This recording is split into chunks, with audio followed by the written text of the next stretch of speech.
अस्सलाम वालेकुम। मैं हूं आसिम और ये आप देख रहे हैं केमिस्ट्री की वीडियो बना रहा हूं मैं। इसमें हम ये करेंगे कि फर्स्ट लेक्चर है केमिस्ट्री क्या है और फिजिक्स क्या है, इनमें डिफरेंस बताने की कोशिश करूंगा। तो स्टार्ट करते हैं जी। Chemistry chemistry is the study of matter. Chemistry is the study of matter. अगर आप गौर करें तो यहाँ पर भी लिखा हुआ है physics is the study of matter. अगर ये दोनों एक जैसी चीजें हैं फिर इनमें फर्क क्या है? तो आज हमने फर्क को समझने की कोशिश करनी है कि chemistry is the study of matter और physics is the study of matter. तो ये तो है ही, स्टडी ऑफ मैटर की बात हो रही है। अब आगे क्या है? फर्ज करें, अगर हम किसी चीज के ऊपर बात करें, फर्ज करें मैं ये कोई ऑब्जेक्ट है। अब ये ऑब्जेक्ट किस चीज से बना हुआ है? अगर मैं इस चीज के बारे में बात करना चाहूँ कि ऑब्जेक्ट किस चीज से बना हुआ है, ठीक है जी। तो इसकी इसके ऊपर मुझे ये देखना पड़ेगा कि इसकी कंपोजिशन क्या है, मुझे ये देखना पड़ेगा कि इसका स्ट्रक्चर क्या है, मुझे ये चेंजेस कैसे कैसे हो सकते हैं। या हम कह सकते हैं कि इसके इनसाइड के अंदर क्या चीज मौजूद है। तो अगर इसके इनसाइड के ऊपर बात करेंगे तो वो कहलाएगी केमिस्ट्री। जबकि अगर यही ऑब्जेक्ट को हम फर्ज करें, कहते हैं कि ये आपके पास कोई मैस है। क्या है कोई चीज? ये ऑब्जेक्ट कोई मैस है। अगर ये ऑब्जेक्ट कोई मैस है और फर्ज करें हम इसको मूव करवाना चाहते हैं, ये ऑब्जेक्ट मैस है और ये मूव कर रहा है। अब इसके इनसाइड में हम नहीं गए, हम इसकी आउटसाइड की तरफ गए हैं। लाइक आउटसाइड पे गए हैं, ये मूव कर रहा है। मूव कर रहा है तो मे बी कि इसने डिस्टेंस कवर किया है, इसने डिस्टेंस कवर किया है, तो ये चीज फिजिकल मूवमेंट हो गई। तो फिजिकल मूवमेंट हो गई, डिस्टेंस हो गया, डिस्प्लेसमेंट हो गया। फिर यही जब डिस्टेंस बाय टाइम करते हैं तो ये स्पीड में चला जाता है, तो हम स्पीड वगैरह की तरफ चले गए। फिर जब स्पीड के अंदर चेंज आता है, तो स्पीड के अंदर चेंज आता है तो हम उसको एक्सेलरेशन कहते हैं। फिर जब एक्सेलरेशन मैस के साथ लगता है तो हम उसको फोर्स कहते हैं। तो ये तमाम चीजें हम कहाँ पढ़ेंगे? हम फिजिक्स में पढ़ेंगे। तो physics is the study of matter and energy and there mutual relationship, mutual interaction between them. अब आप सोच रहे होंगे कि ये एनर्जी क्या है। अगर हम एनर्जी की बात करें, एनर्जी, तो एनर्जी किसके बराबर है? वर्क के बराबर है। और अगर वर्क की बात करें तो वर्क फोर्स इनटू डिस्प्लेसमेंट के बराबर है। अगर फोर्स की बात करें तो यहाँ मैं आपको बता पाया हूँ कि हम जो फिजिकल मूवमेंट है वो फोर्स की तरफ कैसे लेकर गए हैं। तो ये आपके पास इंटर रिलेटेड है। तो बहरहाल कहने का मतलब ये है कि अगर आप स्टडी करना चाहते हैं उसकी इंटरनल स्ट्रक्चर के बारे में, बनावट कंपोजिशन कैसे है उसकी, उसका स्ट्रक्चर कैसे है, उसकी प्रॉपर्टीज क्या है, उसमें चेंजेस क्या है, उसके अंदर क्या मौजूद है, तो आप स्टडी कर रहे होंगे किस चीज के बारे में? आप स्टडी कर रहे होंगे केमिस्ट्री के बारे में। लेकिन अगर आप क्या करेंगे, अगर आप उसकी स्टडी कर रहे होंगे किस चीज के बारे में? फिजिक्स के ऊपर। अगर आप उसके आउटर स्ट्रक्चर की बात कर रहे होंगे तो क्या हो जाएगी? वो फिजिक्स हो जाएगी। ठीक है, ओके। तो अब अगर फर्ज करें हम बात कर रहे हैं किसी ऐसी चीज की, ठीक है, जो हमारे पास मौजूद है, तो हम थोड़ा सा आगे चलते हैं कि हम केमिस्ट्री और फिजिक्स के हिसाब से मजीद क्या जानते हैं। ओके, फर्ज करें हमारे पास है केमिस्ट्री। मेजर टॉपिक हमारा जो चल रहा है वो केमिस्ट्री चल रहा है, ठीक है। तो केमिस्ट्री की अगर हम स्टडी करते हैं, करना चाहते हैं, तो हम इसके अंदर मैटर को समझने की कोशिश करेंगे, मैटर को। और अगर हम मैटर को समझना चाहते हैं तो मैटर के अंदर हम समझेंगे कि भाई मैटर जो है वो मुख्तलिफ तरीके से मैटर को देखने की कोशिश करेंगे। सबसे पहले हम ये देखेंगे कि इसके पार्टिकल्स के हिसाब से बात करें तो सबसे मेन पार्टिकल है एटम। तो हम सबसे पहले क्या करेंगे? एटम को समझने की कोशिश करेंगे। फिर बाकी पार्टिकल की तरफ बाद में आएंगे। तो अब हमारा मेन टॉपिक ऑफ डिस्कशन जो जिसके ऊपर हम आना चाह रहे हैं वो क्या है? वो है पार्टिकल्स। अच्छा जी, पार्टिकल्स के अंदर एटम की बात करते हैं। तो अब एटम जो है वो क्या चीज़ है? अब अगर एटम की बात करें तो एटम हमारे पास इस तरह है कि एटम के दो पोर्शन होते हैं। एक उसका होता है, एटम होता क्या है? ये आपके पास इसकी अगर तारीफ की बात करें तो ये होता है आपके पास स्मॉलेस्ट इनडिविजिबल पार्टिकल। क्या होता है? इनडिविजिबल पार्टिकल होता है, यानी तकसीम ना होने वाला पार्टिकल होता है। स्मॉलेस्ट इंडिविजिबल पार्टिकल होता है। तो उसके ऊपर आते हैं जरा, स्मॉलेस्ट इंडिविजिबल पार्टिकल। तो इस हिसाब से हम चीजों को अंडरस्टैंड करने की कोशिश करते हैं, ठीक है। स्मॉलेस्ट इंडिविजिबल पार्टिकल की तरफ आते हैं। अब एटम के ना दो हिस्से होते हैं। एक होता है न्यूक्लियर पोर्शन। क्या होता है जी? Nuclear portion. और दूसरा होता है extra nuclear portion. Extra nuclear portion. अच्छा, जो न्यूक्लियर पोर्शन होता है, दूसरा होता है एक्स्ट्रा न्यूक्लियर पोर्शन। अब न्यूक्लियर पोर्शन और एक्स्ट्रा न्यूक्लियर पोर्शन की तरफ अगर हम बात करने की कोशिश करें तो न्यूक्लियर पोर्शन के अंदर फर्ज करें एटम है, तो एटम के अंदर जो चीज मौजूद होती है वो न्यूक्लियर पोर्शन, ठीक है जी, ये उसका न्यूक्लियर पोर्शन। तो हम कर रहे हैं वो ये वाला पोर्शन जो कि बाहर एग्जिस्ट करता है, एक्स्ट्रा न्यूक्लियर पोर्शन। अब इसके अंदर क्या होता है और उसके अंदर क्या होता है? उसको जरा देखने की कोशिश करते हैं। तो न्यूक्लियर पोर्शन के अंदर हमारे पास मौजूद होता है, जो न्यूक्लियर पोर्शन होता है उसके अंदर हमारे पास क्या चीज़ मौजूद होती है? उसके अंदर प्रोटॉन भी होते हैं हमारे पास, और क्या होते हैं? न्यूट्रॉन होते हैं। तो जो प्रोटॉन और न्यूट्रॉन की कहानी है वो न्यूक्लियस की है, और एक्स्ट्रा न्यूक्लियर पोर्शन में अगर देखें तो वो आपके पास शेल कहलाता है, और शेल के अंदर इलेक्ट्रॉन मौजूद होता है। ठीक है जी। इनकी तरतीब क्या है, इनकी मौजूदगी क्या है, ये कैसे कैसे क्या क्या तरतीब होती है, इसको हम कहते हैं शेल। और शेल के अंदर हमारे पास होते हैं इलेक्ट्रॉन।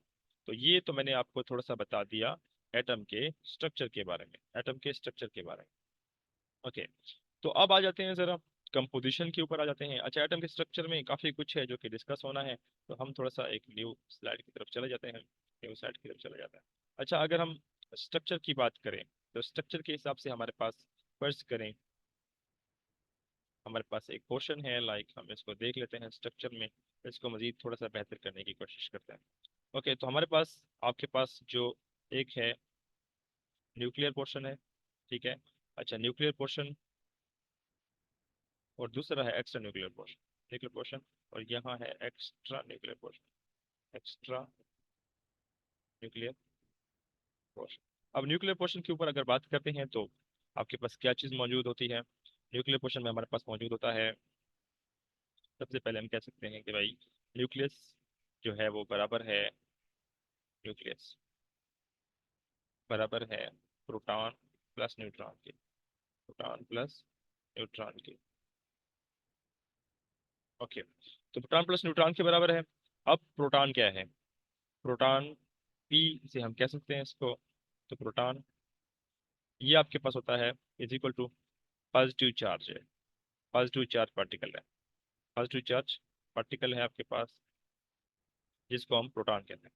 अच्छा, जो न्यूट्रॉन होता है इसके ऊपर कोई चार्ज नहीं होता, न्यूट्रॉन होता है इसके ऊपर कोई चार्ज, न्यूट्रॉन इज न्यूट्रल। क्या होता है ये? न्यूट्रॉन न्यूट्रल होता है। अब आ जाते हैं जरा कि इसका जो मैस होता है वो, इसको जो प्रोटॉन का पोर्शन है, न्यूट्रॉन का पोर्शन है। अच्छा, एक्स्ट्रा न्यूक्लियर पार्ट में क्या होता है? इसमें आपके पास शेल आ जाता है, शेल कंटेन्स करता है इलेक्ट्रॉन को, शेल आ जाता है आपके पास, ये containing electron, shell containing electron. Okay, इसके अंदर इलेक्ट्रॉन होते हैं, और इलेक्ट्रॉन जो होता है ना आपके पास, electron is positive charge particle होता है, नेगेटिव चार्ज पार्टिकल होता है। इलेक्ट्रॉन क्या होता है जी? इलेक्ट्रॉन आपके पास negative, electron is negative charge portion, electron आपके पास नेगेटिव चार्ज पोर्शन होता है। तो उसके हिसाब से हम जरा इसको देखने की कोशिश करते हैं। ठीक, तो नेगेटिव चार्ज होता है, इसलिए आपके पास जो एटम होता है वो न्यूट्रल होता है। अब why an atom is neutral, question आ सकता है, why an atom is neutral, question आ सकता है कि, क्वेश्चन हो सकता है कि why an atom is neutral. तो न्यूट्रल के हिसाब से आ सकता है कि भाई, क्वेश्चन बन सकता है वाई एटम इज न्यूट्रल। अब proton is equal to electron होते हैं plus charge, positive is equal to क्या होता है? नेगेटिव। अगर हम -2 करते हैं और +2 करते हैं, बराबर होता है 0 के।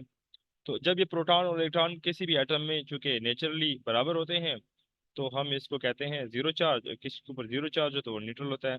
इसका मतलब ये है कि अगर हम स्ट्रक्चर की तरफ जाएंगे, किस तरफ जाएंगे? स्ट्रक्चर ऑफ एटम की तरफ जाएंगे, structure of atom.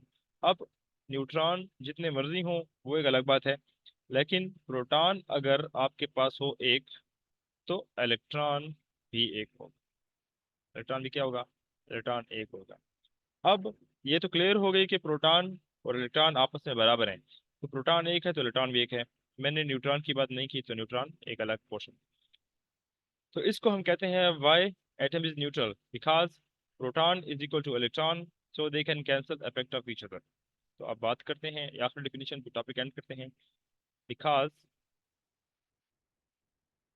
Because proton is equal to, proton, proton is equal to electron, proton is equal to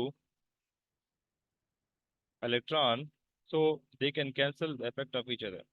So they can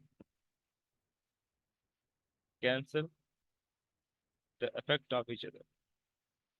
Effect of, उम्मीद है आप लोगों को समझ आ गई है। ओके, तो अब थोड़ा सा रिवाइज कर लेते हैं कि आज हमने पढ़ा क्या है। आज हमने शुरू किया है एक टॉपिक से।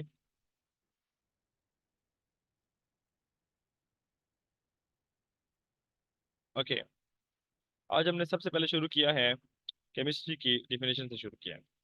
तो केमिस्ट्री की डिफिनेशन के ऊपर अगर हम बात करें तो केमिस्ट्री की डिफिनेशन जो है उसको हमने स्टडी किया। हमने कहा कि भाई chemistry is study of matter, its composition, its structure, its properties and changes. अगर आपको केमिस्ट्री समझनी है तो उसकी कंपोजिशन को समझना पड़ेगा, उसके स्ट्रक्चर को समझना पड़ेगा, उसके प्रॉपर्टीज को समझना पड़ेगा, और उसके चेंजेस होते हैं उसको समझना पड़ेगा। तो इनसाइड ऑफ द मैटर को समझना पड़ेगा। तो इनसाइड ऑफ द मैटर के लिए हमने सबसे पहले स्टार्ट ले लिया एटम से। हमने कहा कि भाई अगर हम एटम को समझ लेते हैं तो हमें बाकी चीज़ें समझ आ जाएगी। तो एटम के हिसाब से हमने स्टार्ट लिया। एटम के हिसाब से एटम को हमने, एटम की डिफिनेशन है वो, उसमें कुछ पोर्शंस होते हैं। उसका पोर्शन जो है वो आपके पास न्यूक्लियर पोर्शन होता है इनसाइड वाला, जिसके अंदर प्रोटॉन और न्यूट्रॉन होते हैं। एक्स्ट्रा न्यूक्लियर पोर्शन होता है जिसके अंदर शेल, और बाहर वाले को सर्कुलर पाथ को शेल कहते हैं, और उसके अंदर इलेक्ट्रॉन होते हैं। तो फिर हमने कुछ समझने की कोशिश की कि जो न्यूक्लियर पोर्शन होता है, जो न्यूक्लियर पोर्शन होता है अ, उसके अंदर क्या होता है। न्यूक्लियर पोर्शन के अंदर प्रोटॉन और न्यूट्रॉन होते हैं। प्रोटॉन का पॉजिटिव चार्ज होता है और न्यूट्रॉन न्यूट्रल होता है। एक्स्ट्रा न्यूक्लियर पोर्शन में, बाहर वाले पोर्शन में शेल होता है जिसके अंदर इलेक्ट्रॉन मौजूद होते हैं। इलेक्ट्रॉन आपके पास नेगेटिव चार्ज पोर्शन को कहते हैं। तो हमने फिर ये समझने की कोशिश की कि क्यों एटम न्यूट्रल होता है। बिकॉज प्रोटॉन और इलेक्ट्रॉन आपस में क्या होते हैं, बराबर होते हैं। जब ये बराबर होते हैं तो positive charge is equal to negative charge, +2 is -2 is equal to 0।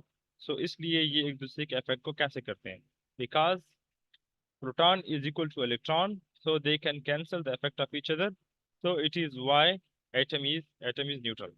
तो इसके बाद हमने कुछ चीजें डिस्कस करने की कोशिश की है। तो बहरहाल आज के लिए टॉपिक इतना था, उम्मीद है आपको समझ आ गई होगी। ओके, अगर कोई चीज़ समझ नहीं आई तो मुझसे आप कमेंट में पूछ सकते हैं। ओके, अल्लाह हाफिज।